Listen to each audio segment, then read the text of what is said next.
Отец! Янер. Отпусти моего отца! В недавней серии иллюзия смерти отца Сяояня вызвала у него невероятные эмоции. Иллюзия давит на самое больное, и сейчас у Сяояня беспокойство об отце действительно вызывает худшие чувства. Поэтому, когда Сяоянь спас своего отца Сяо Джаня, эта сцена была настолько трогательной, что ее невозможно описать словами. После спасения сила Сяо Джаня уже достигла уровня Доухуан, император, а в конце даже говорилось, что он будто бы просто проснулся после сна и прорвался из Доухуан прямо до уровня святого. Как известно, отец Сяояня, Сяо Джань, был захвачен людьми из зала душ. Их целью было получить нефрит древнего императора Туоше, однако у Сяо Джаня его не оказалось. После долгого расследования зал душ снова переключил свое внимание на Сяо Яня. Они неоднократно пытались убить его и строили различные заговоры, но все попытки закончились провалом. Сяо Янь оставался цел и невредим. В итоге высшие руководители зала душ пришли к выводу, что за Сяо Янем должно быть тайно стоит какой-то могущественный эксперт, который его защищает. После обсуждения внутри клана они решили использовать Сяо Джаня как заложника и обменять его на нефрит древнего императора Туоше у Сяо Яня. Именно поэтому после захвата они так и не убили Сяо Джаня, его специально оставили в живых, чтобы использовать в решающий момент. В этот день Сяо Янь пришел к месту обмена, горному хребту погребенного неба. Там уже собрались представители древних 8 кланов, среди которых были клан Гу, клан Янь и клан Лэй, а также множество экспертов уровня святого из Альянса Небесного Дворца. Время медленно шло, пока они ждали. Когда свет на краю горизонта достиг своего пика, Сяо Янь и Гу Юань почти одновременно открыли глаза. В этот момент раздался низкий, тяжелый голос, от которого нервы всех присутствующих мгновенно напряглись. Как только голос стих, между горами внезапно поднялись слои черного тумана. Туман быстро сгустился и превратился в огромный пространственный проход, из которого волнами хлынула холодная и безграничная аура. Давно горный хребет погребенного неба не был таким оживленным. Раздался спокойный и равнодушный голос. В небе появился Хун Тяньди. Позади него стояли пламя пожирания пустоты, 4 демонических святых клана Хунь и большое количество сильнейших экспертов клана. Когда Хун Тяньди появился, глава клана Лэй, Лэй Ин, который уже давно кипел от ярости из-за похищения нефрита древнего императора, больше не смог сдерживаться. Он холодно потребовал, чтобы Хун Тяньди немедленно вернул нефрит Туоше, иначе 3 клана объединятся и уничтожат клан Хунь. Однако Хун Тяньди совершенно не обратил внимания на эту угрозу. Он посмотрел прямо на Сяо Яня и спокойно спросил: «Что ты собираешься делать? Обменять нефрит на человека или попытаться забрать его силой?»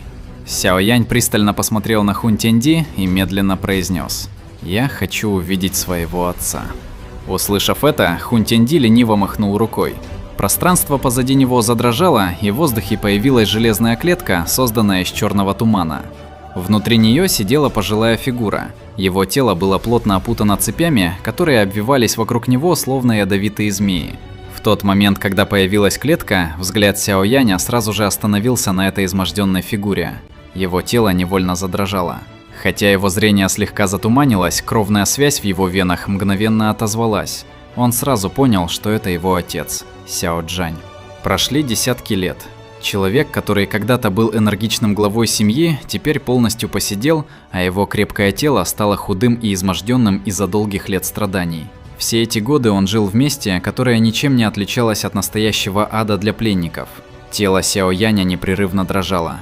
Когда он увидел толстые цепи, опутавшие тело его отца, убийственное намерение в его сердце взорвалось, словно буря.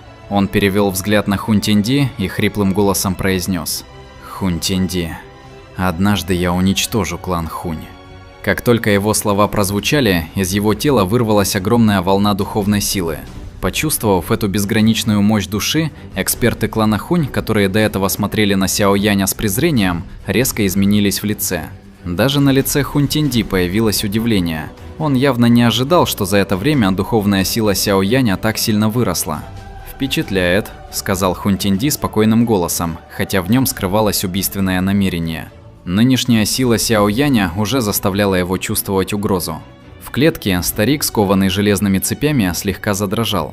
Услышав эти слова, он медленно поднял голову и посмотрел на юношу в черных одеждах вдали. В этот момент его тело замерло. По уголкам его глаз потекли горячие слезы. Его хриплый голос, полный боли и неверия, прозвучал в воздухе. Когда они расстались тогда, Сяо Янь был всего лишь мальчиком. Никто не думал, что эта разлука продлится десятки лет. За эти долгие годы Сяо Янь подавлял ненависть в своем сердце и никогда не прекращал культивацию. Он снова и снова ходил по грани между жизнью и смертью, постоянно прорывая собственные пределы. Все это он делал ради того, чтобы однажды спасти своего отца, который так сильно его любил, и дать ему спокойную старость. Глядя на фигуру Сяо Яня в небе, Гу Юань и остальные молчали. Они хорошо знали историю Сяо Яня и понимали, через какие страдания ему пришлось пройти. За все эти годы единственным человеком, на которого он мог по-настоящему положиться, был он сам. Внутри клетки Сяо Джань с трудом поднял руку. Сын, которым он когда-то так гордился, действительно стоял перед ним снова. Слезы непрерывно текли по его морщинистому лицу. Вдруг Сяо Джань рванулся вперед и хрипло закричал. За годы заключения в клане душ он слишком хорошо понял, насколько ужасающей силой обладает этот клан. В империи Дзяма эксперт уровня Доу Хуан или даже предок мог править целым регионом, но в глазах клана Хунь такая сила была ничем особенным. Сяо Янь долго смотрел на фигуру своего отца. Затем он поднял голову и глубоко вдохнул. Как бы тяжело им ни было, по крайней мере, его отец все еще был жив. Хунь Тинди, наблюдая эту трогательную сцену, слегка улыбнулся. «Возможно, тебе стоит поблагодарить нас. Талант твоего отца весьма обычный. В нормальных условиях он, вероятно, никогда бы в жизни не достиг уровня Доу Хуан. Чтобы он дожил до сегодняшнего дня, наш клан Хунь дал ему немало лекарственных пилюль, иначе он давно бы умер». Услышав эти слова, Гу Юань и остальные нахмурились, а Сяо Янь тихо сказал: «Не волнуйся, я обязательно запомню эту доброту. Можем начинать обмен». После этих слов Сяо Янь сжал пальцы, и в его ладони появился древний нефрит. Когда Хунь Тинди увидел последний кусок нефрита древнего императора Туоше в руке Сяо Яня, в его глазах вспыхнул огонь. Стоило ему получить этот последний кусок, и он сможет найти пещеру древнего императора Туоше и открыть ее. Если он получит там зародыш императорской пилюли, то сможет одним шагом подняться на уровень правителя небес и земли. Тогда так называемый союз будет для него лишь толпой муравьев. Хунь Тинди медленно сказал: «Один отдает человека, другой нефрит. Думаю, ты понимаешь, что убить твоего отца для меня проще простого, поэтому не пытайся хитрить». Сяо Янь холодно посмотрел на него и раскрыл ладонь. Под его контролем древний нефрит медленно поднялся в воздух. Увидев это, Хунь Тинди взмахнул рукавом, и клетка из черного тумана мгновенно рассыпалась. «Он твой». Как только его слова прозвучали, тело Сяо Джаня полетело к Сяо Яню словно стрела, а древний нефрит одновременно устремился к Хунь Тинди. Сяо Янь мгновенно двинулся вперед и протянул руку, крепко притянув Сяо Джаня к себе. В тот момент, когда Сяо Янь успешно спас своего отца, Хунь Тинди тоже сжал пальцы вокруг древнего нефрита и разразился громким безумным смехом. Наконец-то у него появился шанс достичь уровня, о котором он мечтал всю жизнь. Отец. Поддерживая Сяо Джаня, Сяо Янь дрожал от волнения. Он сразу же отступил вглубь строя Альянса и осторожно помог отцу сесть. «Янер, это правда ты?» С момента освобождения из цепей до спасения прошло лишь одно мгновение. Рука Сяо Джаня дрожала, когда он осторожно коснулся лица Сяо Яня, словно боялся, что все это исчезнет, как иллюзия. «Отец, ты так страдал». Даже Сяо Янь, обладавший твердым характером, почувствовал, как его глаза наполнились слезами. Он тяжело опустился на колени. Сяо Джань быстро поднял его и сказал: «Это правда ты? Это твой отец оказался бесполезным». Глядя на лицо сына, которое стало намного взрослее, он чувствовал огромную гордость. Сяо Янь тихо сказал: «Отец, старший и второй брат все это время ждут тебя. Когда все здесь закончится, я приведу тебя к ним. А пока мне нужно кое-что сделать». Затем он повернулся к экспертам Небесного Дворца. «Защитите моего отца. Глава Альянса, будьте спокойны. Мы будем защищать его ценой своих жизней». Сяо Джань с удивлением смотрел на многочисленных сильнейших экспертов вокруг. В его глазах это были люди, чья сила считалась бы высшей даже в клане Хунь. Но еще больше его шокировало то, что все они обращались к Сяо Яню с огромным уважением. Неужели его младший сын, которого он когда-то защищал, теперь стал настолько могущественным? Сяо Янь улыбнулся ему. «Отец, не волнуйся, они защитят тебя». Затем он снова повернулся к врагам. В тот момент, когда его взгляд встретился с противником, его глаза наполнились убийственным намерением. Ненависть к клану Хунь больше невозможно было сдерживать.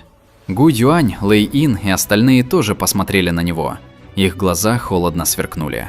Сяо Янь слегка кивнул, поднял голову и посмотрел на Хунь Тинди, который держал древний нефрит и смеялся в небе. На губах Сяо Яня появилась жестокая улыбка. Холодным голосом он сказал: «Начинайте». К финалу истории, когда Сяо Янь разрушает священный город, Сяо Джань, как его отец, получает самое чистое благословение родословной Доуди. Благодаря этому он напрямую прорывается с уровня Доу Хуан до святого и становится одним из сильнейших экспертов на всем континенте Доу Ци.